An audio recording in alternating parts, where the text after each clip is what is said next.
मेरा नाम रवि कुमार शर्मा। मेरे चैनल आरके स्टडी क्लासेस में आपका स्वागत है। टॉपिक चल रहा है वैद्युत द्विध्रुव के कारण वैद्युत क्षेत्र की तीव्रता, जिसमें दो स्थितियों में हम निकाल चुके हैं, अक्षीय स्थिति में तथा निरक्षीय स्थिति में। आप निकाल रहे हैं वैद्युत द्विध्रुव के कारण किसी भी बिंदु अथवा स्थिति में वैद्युत क्षेत्र की तीव्रता के लिए व्यंजक। तो यहाँ पर देखो एक वैद्युत द्विध्रुव ए बी बनाया है जिसके ए सिरे पर प्लस क्यू और बी पर माइनस क्यू आवेश रखा है। इनके बीच की दूरी अल्प दूरी 2l है। इस वैद्युत द्विध्रुव से थीटा कोण वैद्युत द्विध्रुव के मध्य बिंदु O से थीटा कोण बनाते हुए स्मॉल r दूरी पर किसी भी बिंदु अक्षीय और निरक्षीय को छोड़कर किसी भी बिंदु पर वैद्युत क्षेत्र की तीव्रता ज्ञात करनी है। तो वो बिंदु हम मान लेते हैं P है।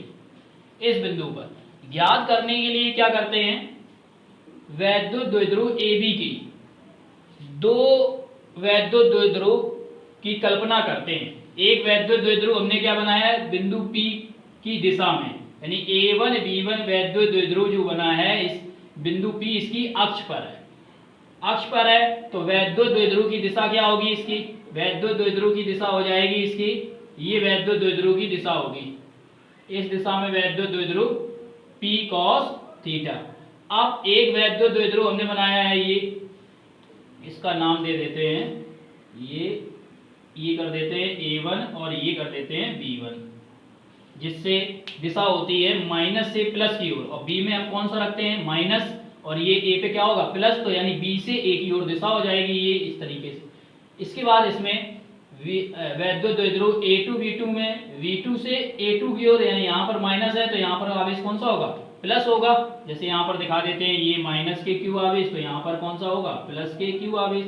यहाँ पर माइनस क्यू आवेश होगा तो यहाँ पर प्लस क्यू आवेश होगा। तो वैद्युत द्विध्रुव आघूर्ण की दिशा होती है माइनस से प्लस की ओर। तो इस दिशा में वैद्युत द्विध्रुव P होगा, इसका इस दिशा में वैद्युत द्विध्रुव होगा। इसको देखो जरा, ये तो इसकी अक्ष में हो गया, A1 B1 वैद्युत द्विध्रुव के बिंदु P अक्ष में हो गया। लेकिन ये बिंदु अगर देखा जाए, ये वाला, ये बिंदु P इस वैद्युत द्विध्रुव A2 B2 के देखा जाए तो ये ऐसा, यानी ये इसके कैसा हो जाएगा, निरक्ष में, इसके निरक्ष में होगा और इस वाले वैद्युत द्विध्रुव के अक्ष में होगा, ये इस तरीके से। अब ये घटक बनाए कैसे हैं, इसको देखो समझाते हैं। पिछले डेरिवेशन में समझाया था कि ये थीटा कोण बना है, ये थीटा कोण है, तो ये जिस पे कोण बनता है उसकी दिशा में कॉस वाला घटक लिया जाता है, कॉस थीटा, और इसके विपरीत दिशा में ये साइन वाला घटक लिया जाता है, साइन। जैसे ये यहाँ पर टी चल रहा है तो टी साइन थीटा हो जाएगा, टी के घटक देख रहे हैं। तो इस तरीके से यहाँ निकाले हैं। देखो ये थीटा है, ये थीटा कोण बना है। अब इस कोण की दिशा में देखा जाए, इस कोण की दिशा में, तो ये वाला कौन सा होगा, सॉरी, ये थीटा जो बना है किस पे बना है, इस पे बना है, O से P की ओर। ये देखो O से P रेखा बना है, तो इसकी दिशा में कौन सा घटक होगा, इसी पे जिस पे बना है कॉस वाला, तो P cos थीटा लिख दिया गया, ये P है इसका परिणाम है। इसके बाद में इसके विपरीत देखा जाए, इस कोण के विपरीत कौन सा है, ये वाला होगा विपरीत में, तो ये P sin थीटा है। इस तरीके से इसके घटक बनाए गए हैं। अब इसको देखो लिखेंगे कैसे, चित्र के बारे में समझ लेते हैं। सबसे पहले माना AB एक वैद्युत द्विध्रुव है, माना AB एक वैद्युत द्विध्रुव के परावैद्यताओं के माध्यम में रखा है, जिसके बिंदु A पर प्लस क्यू तथा बिंदु B पर माइनस क्यू आवेश एक दूसरे से अल्प दूरी 2l पर रखे। वैद्युत द्विध्रुव AB के मध्य बिंदु O से थीटा कोण बनाते हुए स्मॉल r दूरी पर कोई बिंदु P है, जहां पर हमें किसी भी स्थिति में वैद्युत क्षेत्र की तीव्रता ज्ञात करनी है। अब क्या करते हैं, इसके बाद में दो वैद्युत द्विध्रुव A1 B1 और A2 B2 की कल्पना कर लेते हैं। वैद्युत द्विध्रुव A1 B1 की अक्ष पर बिंदु P है तथा वैद्युत द्विध्रुव A2 B2 की निरक्ष पर इनके घटक क्रमशः P cos थीटा तथा P sin थीटा। तब तब देखो निकालेंगे तो बिंदु P पे निकालने के लिए पहले हमें E1 और E2 के मान निकालते हैं। तो लिखेंगे कैसे, लिख लेते हैं। सबसे पहले लिखेंगे वैद्युत द्विध्रुव, वैद्युत द्विध्रुव, वैद्युत द्विध्रुव A1 B1, A1 B1। अब ये A1 और B1, A1 और B1 जब हम लेते हैं तो इसकी अक्ष पर बिंदु P है, अक्ष पर है, तो ये इसके लिए वैद्युत क्षेत्र की तीव्रता क्या है, इसकी दिशा में E1 है, तो E1 लेंगे हम। और अक्ष पर है वैद्युत द्विध्रुव A1 B1 की अक्षीय स्थिति, अक्षीय स्थिति में वैद्युत क्षेत्र की तीव्रता, वैद्युत क्षेत्र की तीव्रता, वैद्युत क्षेत्र की तीव्रता का फॉर्मूला E1, इसके लिए इस वैद्युत द्विध्रुव के लिए कौन सा, ये E1। तो E1 बराबर फॉर्मूला क्या होता है, अक्षीय स्थिति वाला हमने निकाला है, अक्षीय स्थिति का फॉर्मूला होता है 1/4 पाई एप्सिलॉन नॉट। किस माध्यम में रखा है, के परावैद्युतांक के माध्यम में रखा है, इसलिए के, और इनटू में यहाँ पर 2p बटे में RQ होता है। यहाँ घटक कौन सा चल रहा है, P का cos थीटा, तो हो जाएगा यहाँ पर cos थीटा, cos थीटा, ये न्यूटन प्रति कूलम। ये देखो निकला। तो हमने ये पहले वाले वैद्युत द्विध्रुव के कारण ये निकाल लिया। अब हम लिखते हैं, लिखेंगे वैद्युत द्विध्रुव A2 B2 के कारण, वैद्युत द्विध्रुव, वैद्युत द्विध्रुव A2 B2 की निरक्षीय स्थिति में, की निरक्षीय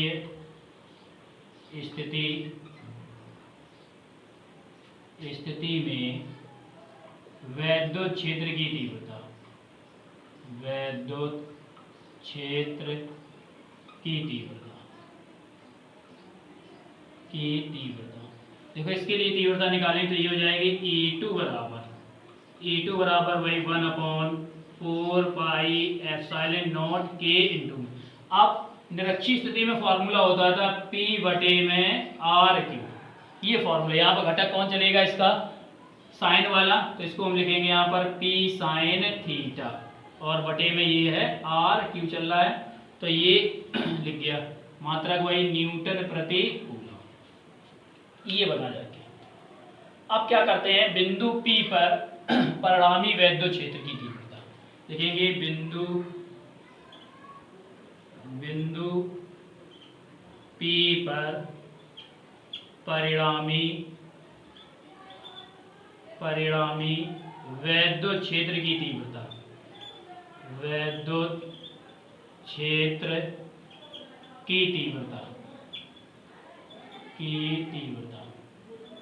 अब यहाँ वैद्युत क्षेत्र की तीव्रता देखते हैं तो क्या होगी, यहाँ से देखी जाए, ये वाली किसको प्रदर्शित कर रही रेखा, E को, और ये वाली E1 को, और ये वाली किसको प्रदर्शित करेगी, ये वाली रेखा E2, ये इसके समानांतर है, बराबर होगी, तो ये E2 को प्रदर्शित करेगी, ये वाली E2 को करेगी। तो ये इसमें क्या करते हैं, पाइथागोरस से इसका मान निकालते हैं, कर्ण वाला, तो क्या निकलता है इसका, E बराबर अंडर रूट में E1 स्क्वायर प्लस के E2 स्क्वायर, कर्ण का वर्ग, कर्ण ये बड़ी वाली तो E का स्क्वायर, और इसके बाद में ये E1 E2 का E1 square E2 square, under root में या स्क्वायर लगाओगे यहाँ हट जाएगा, फिर वर्गमूल लोगे तो ये बनेगा। अब क्या करते हैं, इनके मान रख देते हैं, इसी में मान रखेंगे तो E बराबर अंडर रूट में, ये मान रखते हैं, E1 का मान क्या है 1/4 पाई एप्सिलॉन नॉट इंटू में K, और ये हो जाएगा 2p cos थीटा बटे में RQ, फिर स्क्वायर लगाए इनका, तो स्क्वायर लगा लेते हैं, ये स्क्वायर लगा लें, प्लस के, इसी प्रकार लिखते हैं दूसरा E2 का मान 1/4 पाई एप्सिलॉन नॉट इंटू में K, यहाँ लिखते हैं P साइन थीटा बटे में RQ। सॉरी स्क्वायर, ये लिखा। अब देखो इसमें देखो कॉमन क्या होगा दोनों से, दोनों से कॉमन हो जाएगा 1/4πε0 k, और ये हो जाएगा p और बटे में क्या r3, ये कॉमन होगा और दोनों में वर्ग लगा है तो रूट से बाहर निकल आएगा, ये निकलेगा मान e बराबर 1/4πε0 k इंटू में p बटे में r3, ये निकाल लिया। अब रूट में क्या बचेगा, यहाँ बचेगा केवल कॉस, और 2 बचेगा, 2 का वर्ग हो जाएगा 4, और कॉस का लिखेंगे तो कॉस स्क्वायर थीटा, इसके बाद में प्लस के यहाँ बचेगा साइन स्क्वायर थीटा। अब ये साइन स्क्वायर थीटा का फॉर्मूला पढ़ा है high school, sine square theta बराबर क्या होता है, साइन स्क्वायर थीटा बराबर होता है साइन स्क्वायर थीटा बराबर 1 माइनस के कॉस स्क्वायर थीटा। अब ये रख देंगे इसमें, तो e बराबर 1/4πε0 इंटू में p अपॉन में r3, और ये रूट में हो जाएगा 4 cos स्क्वायर थीटा, प्लस इसकी जगह रखेंगे हम 1 माइनस के cos स्क्वायर थीटा। अब ये cos स्क्वायर थीटा माइनस का है तो ये 4 में से घट जाएगा, तो निकल के आएगा फॉर्मूला इसका e बराबर 1/4πε0 इंटू में के p बटे में r3, और ये कोष्टक में निकल गया, ये 1 प्लस का होगा तो पहले लिख लेते हैं प्लस के, ये माइनस वाले इससे घटेंगे तो प्लस के 3 बचेंगे, इसमें 3 cos स्क्वायर थीटा, तो cos स्क्वायर थीटा। तो ये फॉर्मूला आ जाता है इसका किसी भी बिंदु पर, ये निकला किसी भी बिंदु पर वैद्युत क्षेत्र की तीव्रता का सूत्र। अब इसके बाद में यदि लिखा है यहाँ पर देखो, यदि की दिशा देखनी हो, यदि OP, यदि वैद्युत द्विध्रुव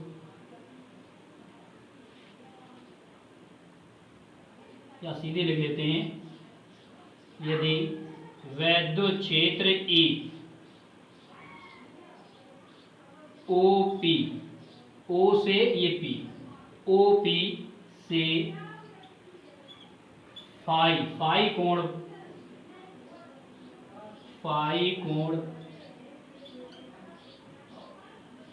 पर हो तो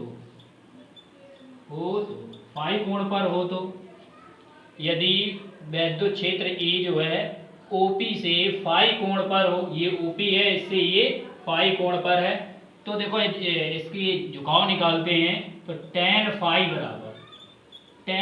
बराबर यहाँ tan लगाओगे इसी में, तो tan फाई बराबर क्या हो जाएगा, tan फाई लाल बटे का कस निकालते हैं, तो ये L A L बटे में K K A, तो ये लास्ट वाला जो होता है ये tan के लिए होता है, ये हो गया लंब बटे आधार। तो इसमें देखो लंब क्या है, इस कोण के सामने की बजाय ये लंब है, लंब हो गई E2 बटे में आधार हो गया इसका, किस पे कोण बना है, ये बना है E1 पर, E1 में तो आधार हो गया इसका E1। अब क्या करते हैं, E1 और E2 के मान रख देते हैं यहाँ से, ये E1 और E2 का, जब E1 और E2 का मान रखोगे इसी में देखो रखते हैं, तो E2 का मान है 1/4πε0 इंटू में K, और यहाँ पर फिर है ये P साइन थीटा बटे में R3, ये बटे में E1 का मान है 1/4πε0 K इंटू में 2P cos थीटा बटे में R3। अब देखो इसको हल करोगे तो ये कैंसिल, इससे ये कैंसिल हो जाए, यहाँ P से P कैंसिल और R3 से R3 कैंसिल, तो ये निकल के आ जाएगा tan फाई बराबर यहाँ निकलेगा ये साइन थीटा और बटे में क्या है कॉस थीटा, तो साइन थीटा कॉस थीटा बन जाता है tan, और बटे में 2 भी चल रहा है तो 1/2 tan थीटा बटे में 2 tan थीटा। तो इसको हम ऐसे भी लिख सकते हैं फाई बराबर tan इनवर्स कोष्टक में 1/2 tan थीटा, ये निकल के आया इसका झुकाव। ये झुकाव निकला। अब यहीं पर अगर कह दिया जाए ये जो वैद्युत द्विध्रुव का निर्वात अथवा वायु के लिए देखा जाए, ये यहाँ लिख लें निर्वात अथवा वायु, निर्वात अथवा वायु के लिए अगर निर्वात अथवा वायु में वैद्युत द्विध्रुव रखा तो के बराबर क्या होता है, एक रखोगे तो इसका फार्मूला क्या मिलेगा, E बराबर 1/4 पाई एप्सिलॉन नॉट के हट जाएगा इनटू में P अपॉन में R क्यू और अंडर रूट में होगा 1 + 3 cos थीटा, ये होगा फार्मूला। तो ये था किसी भी बिंदु या किसी भी स्थिति में वैद्युत क्षेत्र की तीव्रता के लिए फॉर्मूला, और ये इसका झुकाव का सूत्र है। कितना झुकाव होता है, ये झुकाव, और ये वैद्युत क्षेत्र की तीव्रता के लिए फॉर्मूला। बात पढ़ेंगे एक समान वैद्युत क्षेत्र में रखे वैद्युत द्विध्रुव पर कार्यरत वलयुग्म आघूर्ण के लिए व्यंजक। इसको पढ़ने के लिए सबसे पहले हम क्या करते हैं, वैद्युत क्षेत्र रेखाओं को एक समान वैद्युत क्षेत्र रेखाओं को खींच लेते हैं। ये देखो ये तीर से दिखाई गई है वैद्युत क्षेत्र रेखाएं। इसमें एक वैद्युत द्विध्रुव ए बी को थीटा कोण बनाते हुए रखा गया है। इनसे वैद्युत क्षेत्र ई से थीटा कोण बनाते हुए रखा गया है। इसके बिंदु ए पर -q और बी पर +q आवेश एक दूसरे से अल्प दूरी 2l पर स्थित है। अब वैद्युत द्विध्रुव पर वैद्युत क्षेत्र के कारण दो बराबर परंतु विपरीत प्रकार के बल F बराबर QE कार्य करते हैं, जिससे वैद्युत क्षेत्र वैद्युत द्विध्रुव को वैद्युत क्षेत्र की दिशा में, इस तरीके वैद्युत क्षेत्र की दिशा में लाने का प्रयत्न करता है। इस कारण इस वैद्युत द्विध्रुव पर एक बल आरोपित होता है, जिसे हम बलयुग्म आघूर्ण या बल आघूर्ण कहते हैं। इस बल आघूर्ण को टॉ से प्रदर्शित करते हैं, और 11वीं क्लास में पढ़ चुके हैं। बल आघूर्ण बराबर सूत्र होता है बल गुणे क्रिया रेखा से लंबवत दूरी, ये सूत्र होता है। तो इसी से हम निकालेंगे। तो इस प्रकार हमने ये समझाया, इसको हम चित्र से लिख सकते हैं। अब इसके बाद देखते हैं, सबसे पहले लिख लेते हैं वैद्युत क्षेत्र के कारण, वैद्युत क्षेत्र के कारण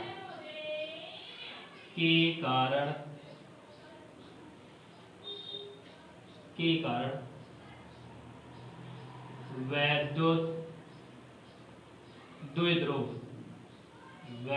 द्विध्रुव पर आरोपित वैद्युत बल तो क्या हो जाएगा, वैद्युत बल वैद्युत क्षेत्र के कारण। तो ये लिखेंगे E बराबर F बराबर QE। चाहो तो ये भी लिख सकते हैं, दोनों बराबर हैं बल, तो F बराबर दोनों में से कोई लेते हैं, F बराबर QE। इसे डाल देते हैं समीकरण 1। इसके बाद में देखो क्या करते हैं, अभी हमें लंबवत दूरी की जरूरत पड़ेगी। ये लंबवत दूरी की जब लिखेंगे क्रिया रेखा से लंबवत दूरी, ये लंबवत दूरी की जरूरत पड़ेगी। तो उसके लिए हम क्या करते हैं, सबसे पहले निकाल लेते हैं यहाँ इस त्रिभुज से हम ले लेते हैं त्रिभुज, इसका नाम देते हैं O या ABO या OBA, ABO में ये देखो यहां से निकालेंगे। अब ये भुजा हमें निकालनी है, और ये वाली भुजा दी गई है, ये नहीं है पता, तो जिसमें लंब और कर्ण चले तो कौन सा लेना चाहिए मान, लाल बटे का से साइन लेना चाहिए। साइन बराबर होता है लंब बटे कर्ण। तो यहाँ पर हम लिखेंगे साइन थीटा बराबर लंब बटे कर्ण, लंब हो जाएगा हमारा ओ ए बटे में कर्ण हो जाएगा यहाँ से AB। अब इनके मान रखते हैं तो ये हो जाएंगे साइन थीटा बराबर ओ ए का मान क्या है, O से A निकालना ही है हमें, तो OA ऐसे लिखा रहने देते हैं, और AB A से B तक की दूरी है 2L, कैंची गुणा करा देते हैं तो OA बराबर निकल के आ जाएगा 2L साइन थीटा। इसे डाल देते हैं समीकरण 2। ये दो मान निकाल लीजिए। अब इसके बाद अब हम लिखते हैं बल आघूर्ण का सूत्र या बल युग्म आघूर्ण का। तो लिखेंगे बल युग्म आघूर्ण बराबर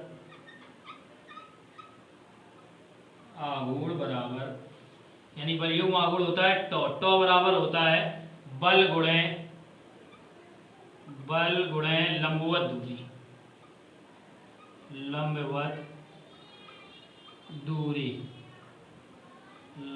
दूरी, ये सूत्र होता है। अब यहां से देखो लिखेंगे तो टॉ बराबर बल हमारा है F और लंबवत दूरी है OA।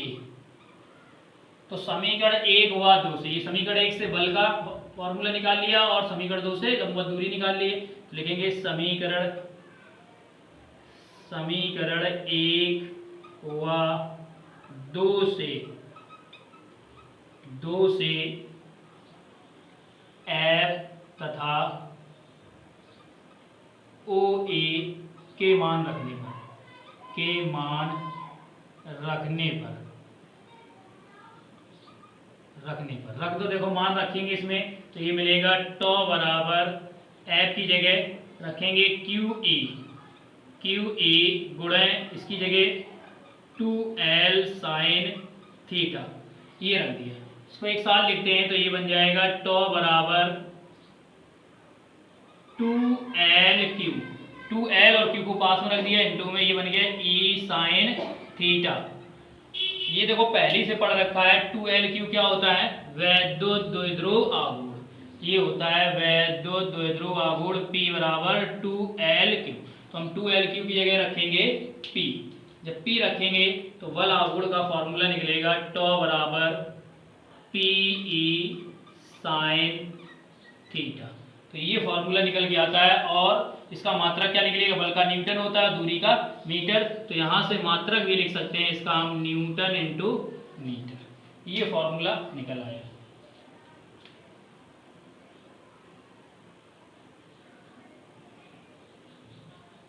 ये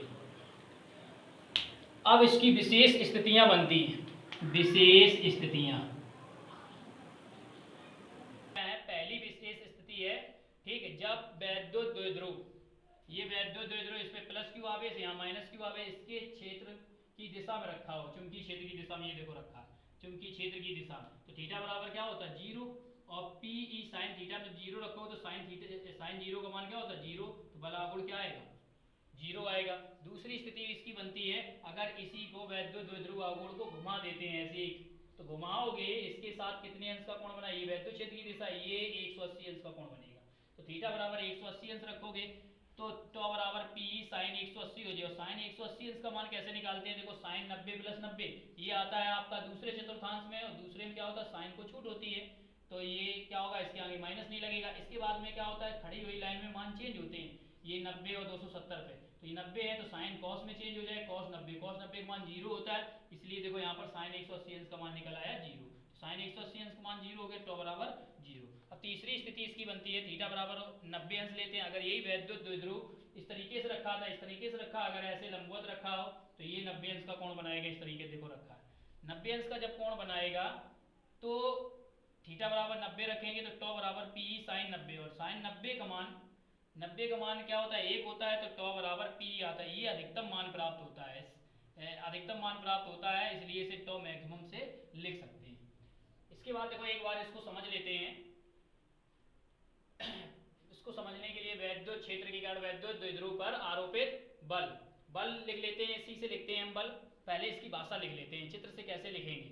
सबसे पहले लिखते हैं, माना एक समान वैद्युत क्षेत्र E में वैद्युत द्विध्रुव आघूर्ण AB थीटा कोण बनाते हुए रखा है, जिसके बिंदु A पर माइनस क्यू तथा बिंदु B पर प्लस क्यू आवेश एक दूसरे से अल्प दूरी 2L पर स्थित है। वैद्युत द्विध्रुव पर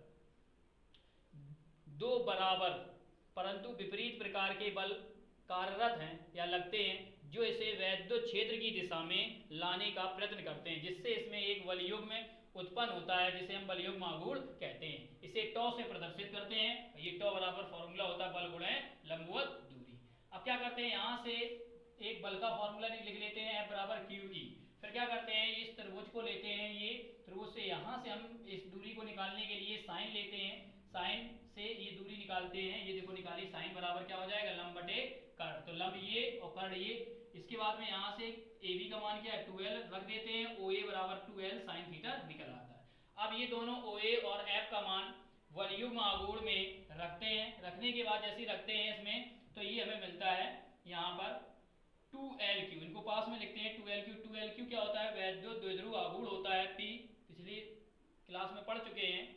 तो P बराबर, P की जगह, इसकी जगह हम P रखेंगे तो ये P साइन थीटा बन जाता है। ये ऐसे बल युग्म आघूर्ण का हमें फॉर्मूला निकल आता है और ये इसकी स्थितियां बनती हैं। थीटा बराबर 0 वैद्युत क्षेत्र की दिशा में तो थीटा बराबर 0 रख के निकालते हैं, जब वैद्युत क्षेत्र की विपरीत दिशा में तो थीटा बराबर 180 अंश रख के निकालते हैं तो 0 मिलता है। जब वैद्युत द्विध्रुव आघूर्ण वैद्युत क्षेत्र के लंबवत होता है इस तरीके से तो 90 अंश रखते हैं तो टॉ, ये हमें अधिकतम मान प्राप्त होता है, इसलिए इसे हम टॉ मैक्सिमम से